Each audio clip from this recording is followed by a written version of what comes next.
जय हिंद। मैं क्लास 10 का फिजिक्स पढ़ा रहा था, जिसके अंतर्गत जो विद्युत धारा का तापीय प्रभाव है वो मैंने कॉन्सेप्ट समझाया था।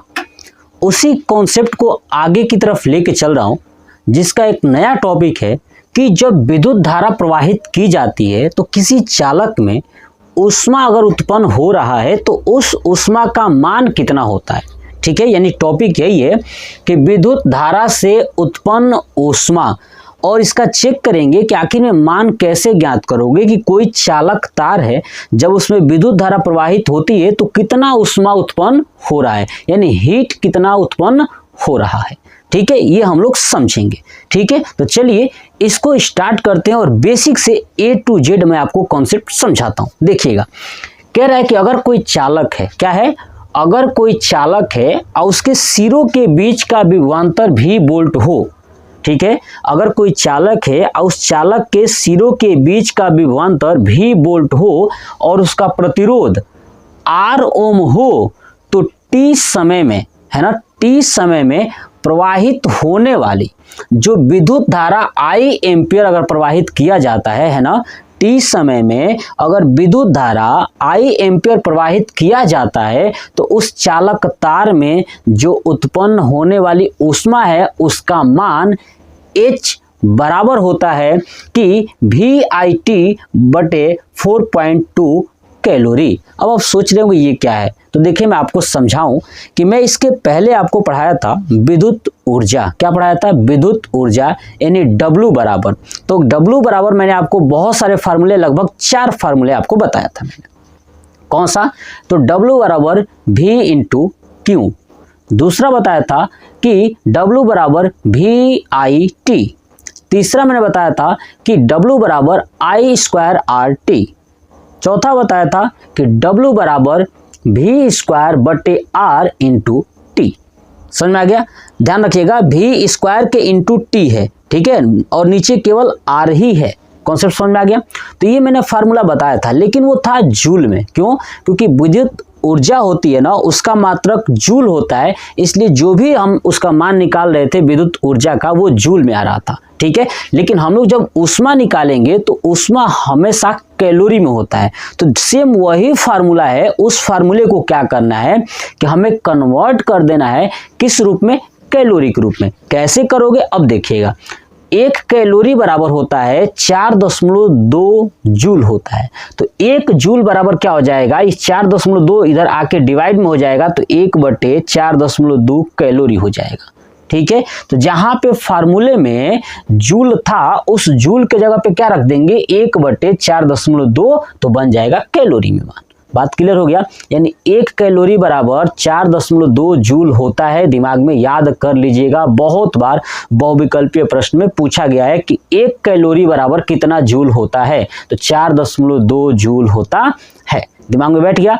चलिए, तो 1 जूल बराबर कितना हो जाएगा? तो 1/4.2 कैलोरी। तो देखिए हम लोगों ने फार्मूला क्या पढ़ा था, देखिएगा।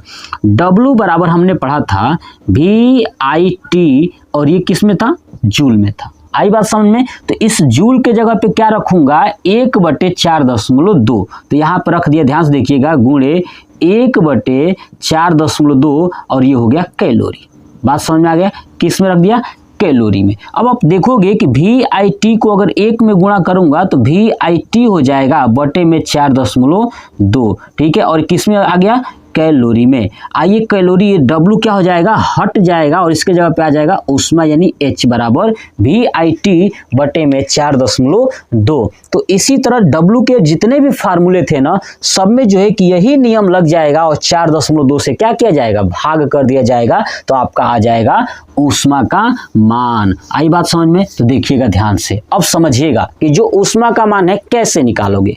और यही चीज मैंने बोर्ड पे लिखा है, देखिए कि यदि किसी चालक के सिरों के बीच का विभवांतर भी वोल्ट हो तथा उनका प्रतिरोध R ओम हो, तो T समय के लिए अगर विद्युत धारा I एम्पियर प्रवाहित किया जाता है तो चालक में उत्पन्न ऊष्मा का मान किसके किसके रूप में? तो 3 चीजें हमने पढ़ा था पीछे विद्युत ऊर्जा में, कि विभवांतर और विद्युत धारा के पदों में विद्युत धारा तथा प्रतिरोध के पदों में और विभवांतर तथा प्रतिरोध के पदों में। तो जो उसका फार्मूला था उसमें 4.2 से भाग कर देना है। तो देखिएगा H बराबर अब बनेगा H बराबर VIT बटे में 4.2 कैलोरी। मैंने यहाँ पे बना के आपको दिखाया था। ऐसे ही देखिए विद्युत धारा तथा प्रतिरोध के पदों में, मतलब कि विद्युत धारा I और प्रतिरोध R, यहाँ पे देखिए विभवांतर भी और विद्युत धारा I, ठीक है, और T सब में समान है इसलिए T को काउंट ही नहीं किया। तो विभवांतर तथा विद्युत धारा के पदों में VIT बटे 4.2 हो गया कैलोरी। विद्युत धारा तथा प्रतिरोध के पदों में तो आया आपका I² RT बटे में 4.2। ठीक है, कॉन्सेप्ट समझ में आ गया। 4.2 से भाग करोगे तभी कैलोरी में आएगा। विभवांतर तथा प्रतिरोध के पदों में तो विभवांतर हो गया V और प्रतिरोध हो गया R, नीचे है यहाँ पे R, तो V² T बटे में 4.2 R, ये हो गया कैलोरी में मान। आई बात समझ में। विद्युत धारा से जो उत्पन्न ऊष्मा है कैसे ज्ञात करोगे, तो ये हमारा फार्मूला हो गया। जिस दोस्त को ना याद हो गया होगा कि विद्युत ऊर्जा कैसे ज्ञात करते हैं, सेम उसी फार्मूले में 4.2 से भाग कर दीजिएगा और आंसर कैलोरी में लिख देंगे तो ये हमारा ऊष्मा का मान हो जाएगा। इससे आपको न्यूमेरिकल पूछा गया है और ये मैं स्टार पॉइंट जो लिखा हूं ना, ये बहुविकल्पीय प्रश्न में कब पूछिए मत कि कितनी बार पूछा गया है। आप उठा के देखिएगा सीरीज, आपको समझ में आएगा कि कितनी बार पूछा हुआ है। कंपटीशन एग्जाम में भी ये बहुत बार पूछा गया है। अब देखिए यहाँ पे कुछ मैंने नोट पॉइंट करके लिखा हुआ है। क्या लिखा है कि जब भी विद्युत ऊर्जा का मान ज्ञात करोगे ना, हमेशा जूल में ज्ञात करिएगा। किस में ज्ञात करिएगा? जूल में ज्ञात करिएगा, दिमाग में बैठा लीजिए। लेकिन जब ऊष्मा का मान ज्ञात करोगे तो कैलोरी में ज्ञात करोगे। किस में ज्ञात करोगे? कैलोरी में ज्ञात करते हैं। ये दिमाग में बैठा लीजिएगा, क्योंकि न्यूमेरिकल जब सॉल्व करोगे ना तो गलती से अगर ऊष्मा पूछा है आप जूल में निकाल करके आंसर दे दिए तो पूरा गलत हो जाएगा। क्योंकि जूल में किसका आएगा? तो आपका ऊर्जा का आएगा और कार्य, है ना, किसका आएगा? कार्य और ऊर्जा का, फिजिक्स में समझे तो। चलिए, उसके बाद अगर ऊष्मा निकालना हो, आपको हीट निकालना हो, तो हमेशा कैलोरी में लिखेंगे। तो आप इसका स्क्रीनशॉट ले लीजिए। ये टॉपिक पूरा कंप्लीट हो गया। चलिए अब इसी पर एक और टॉपिक आपको समझाता हूं कि एक वैज्ञानिक थे, यानी जो ये जूल साहब हैं, जूल, है ना, इन्होंने इसी से एक नियम दिया जिसको कहा जाता है जूल का तापन नियम। क्या कहा जाता है? जूल का तापन नियम। आई थिंक आपने स्क्रीनशॉट ले लिया होगा। ठीक है, तो देखिए उन्होंने क्या दिया, जूल का तापन नियम। आप ये हेडिंग लिख लीजिएगा, जूल का तापन नियम। चलिए अब मैं यहीं पे साइड में यहाँ पे लिखता हूँ, ध्यान से देखिए। मैं आपको समझाऊंगा और बोल के चीजें आपको मैं बोल दूंगा, तो आप अपने कॉपी पे नोट कर लीजिएगा। बात समझ में आ गया? चलिए यहाँ पे लिखता हूँ, जूल का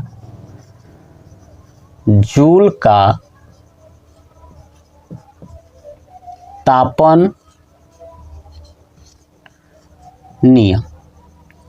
ठीक है, जूल का तापन नियम। देखिए जूल जो वैज्ञानिक थे ना, उन्होंने थोड़ा सा दिमाग लगाया, ठीक है, और इन्होंने एक जो हमारा फार्मूला था H बराबर I² RT बटे में 4.2, अभी मैंने आपको दिखाया था ये करके। इस फार्मूले में उन्होंने क्या किया कि जो ये I² RT है ना, इनको ले लिया, यानी H बराबर I² RT और ये 4.2 को हटा दिया, और इसी से उन्होंने क्या बताया, नियम बनाया, जिस नियम को कहा जाता है जूल का तापन नियम। अब इससे नियम कैसे बनेगा मैं आपको जैसे बताऊंगा ना, वैसे आप कॉपी पे लिखिएगा। देखिए जूल ने तापन नियम टोटल 3 नियम दिया था। कितने नियम? 3। अब कहोगे सर 3 ही क्यों दिया था? तो देखिएगा यहाँ पे I है, I से एक नियम दिया था, फिर R है, R से दूसरा नियम दिया था, फिर T है, T से तीसरा नियम दिया था। बात समझ में आ गया? इस फार्मूले का प्रयोग करके उसने, जूल ने टोटल 3 नियम दिए थे। बात समझ में आ गया? I से एक, R से भी एक दे दिया और T से दे दिया। अभी दिमाग क्या लगाए, इन्होंने कहा ना कि अगर किसी चालक में, पहला नियम क्या दिया उन्होंने? पहला नियम किससे दिया था? I से। तो ध्यान सुनिए कि अगर किसी चालक में, देखिए I को छोड़ के R और क्या है दूसरा? T है ना। तो देखिए I से पहला नियम उन्होंने दिया, तो क्या कहा कि अगर किसी चालक में R और T यानी प्रतिरोध और समय दोनों स्थिर हो, ध्यान सुनिए, यदि किसी चालक में R और T कह सकते हो, या प्रतिरोध या समय ठीक है, प्रतिरोध तथा समय। ठीक है, कॉन्सेप्ट समझ में आ गया ना। तो यदि किसी चालक में प्रतिरोध तथा समय को स्थिर रख दिया जाए, यानी इसको स्थिर का मतलब इसको हटा दिया जाए, समझिए, या इसको बढ़ाया ना जाए ना ही घटाया जाए, मतलब जैसे का है वैसे ही रह दिया जाए, स्थिर रख दिया जाए। तो जूल ने यही कहा पहले नियम में कि यदि किसी चालक में प्रतिरोध तथा समय को स्थिर कर दिया जाए तो उस चालक में उत्पन्न ऊष्मा है ना, उस चालक में उत्पन्न ऊष्मा I स्क्वायर है ना, तो विद्युत धारा के वर्ग के अनुक्रमानुपाती होता है। देखिए I स्क्वायर है इसलिए विद्युत धारा के वर्ग के अनुक्रमानुपाती होता है। ये पहला नियम उसने दिया था। अब आप कहोगे सर कितना हार्ड है, नहीं, अब चलिए एक सिंपल वे में समझा देता हूँ। देखिए जूल ने पहला नियम देते वक्त क्या कहा कि R और T को स्थिर रख दीजिए तो जो ऊष्मा उत्पन्न होगा ना वो विद्युत धारा के वर्ग के अनुक्रमानुपाती होगा, एकदम सिंपल वर्ड में। तो लिखोगे कैसे? लिखोगे ये इस तरह से कि जूल के पहले नियम में लिखोगे 1 नंबर कि यदि किसी चालक तार का प्रतिरोध तथा समय को स्थिर कर दिया जाए तो उस चालक में उत्पन्न होने वाली ऊष्मा विद्युत धारा के वर्ग के अनुक्रमानुपाती होता है। पहला नियम कंप्लीट। दूसरा नियम उन्होंने क्या दिया?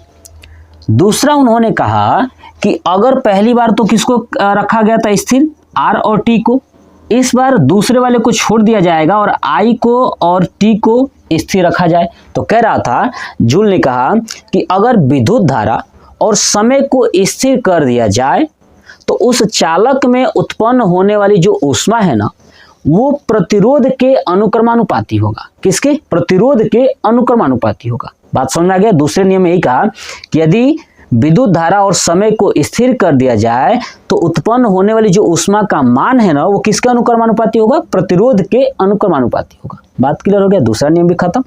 तीसरा के लिए उन्होंने क्या किया कि तीसरे वाले को छोड़ दिया और बाकी को क्या कर दिया? स्थिर कर दिया।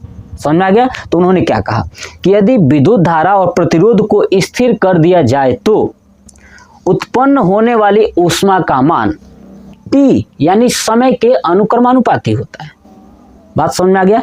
ठीक है, तो बस इतना ही था हमारा जूल का तापन नियम। ये 3 नियम जूल ने दिया हुआ था और तीनों नियम मैंने आपको समझाया कैसे बनाया जूल ने, यहां से उन्होंने बनाया था। और ये जाहिर सी बात है, सही भी तो है।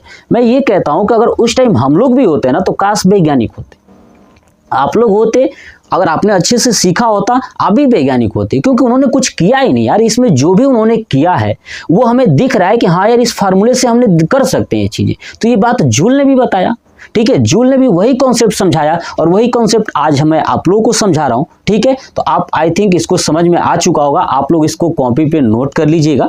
कॉपी पे नोट करने के बाद आप इसे बेहतरीन कॉपी बनाइएगा ताकि आपके गवर्नमेंट जॉब के लिए या आप क्लास 10th में है उसके लिए भी और 11th 12th में हो फिजिक्स पढ़ोगे उनके लिए भी बहुत ज़्यादा ये जरूरी है।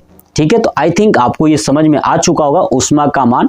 ठीक है, नेक्स्ट टॉपिक में पढ़ाने वाला हूँ कि जो विद्युत धारा का ऊष्मा है ना ये, इसका प्रभाव का अनुप्रयोग पढ़ने वाले हैं कि आखिर में इसका अनुप्रयोग कहाँ।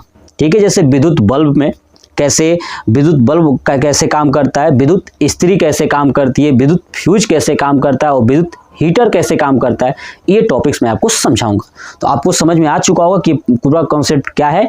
ठीक है, और आप आई थिंक आप नोट कर लिए होंगे, तो कमेंट बॉक्स में कमेंट करके बताइएगा कि आपको ये वीडियो कैसा लगा। जय हिंद।